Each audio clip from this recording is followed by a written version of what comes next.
Hey everybody, Steve Burns here.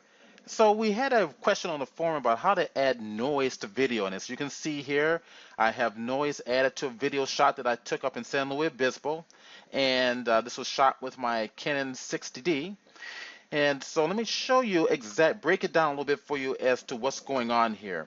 Right up the top here, you notice that there is a medium gray fill layer with noise and Gaussian blur added to it.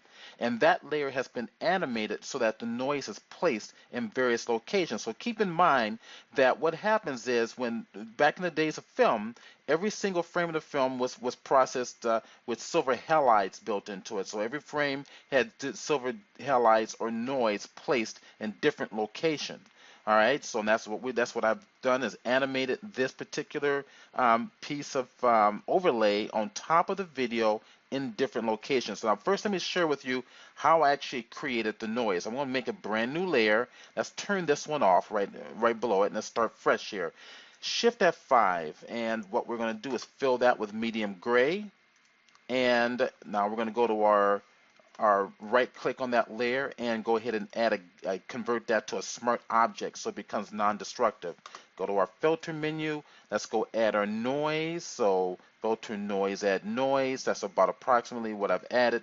One last thing I'm going to do is I'm going to add a little bit of a Gaussian blur so that the noise is not so sharp. So let me share with you what it looks like before I add the Gaussian blur. So go to my drop down list here, go to overlay to get rid of the actual medium gray, and so that we can see the noise itself. Let's zoom in a little bit more.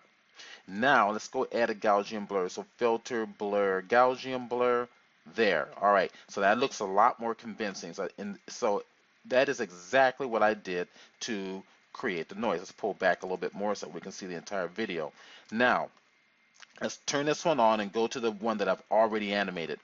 On the timeline, after I had imported the video here, you can see the video right down here, video group number 1. Right above it, I have my medium gray fill with the noise and Gaussian blur. All I did was come right over here to layer 2. That's in essence what I have highlighted here, and went to the transform option and animated each one in different places. So I simply, if I go to a location where that's empty here, I'm going to simply double click where I want the timeline to be. Okay, there it is, and simply make sure I'm going to move it. I'm just going to move see how I'm moving it there? I just moved it to a different location, and automatically a keyframe is added. So that's all I did was just move the playhead to a location that is empty, like this one for example, and simply move it slightly to a different location. Done. All right, I'm going to save it, and then at this point just place it wherever you want. Place the playhead in the beginning if you like, and go ahead and push play, and you can see now the noise is being animated at a different location. So what you have is digital video to look like traditional film video by adding the film grain to it. All right, hopefully this is helpful, and enjoy. Let me know if you wanted to see anything else in terms of tutorials done. Steve Burns signing off.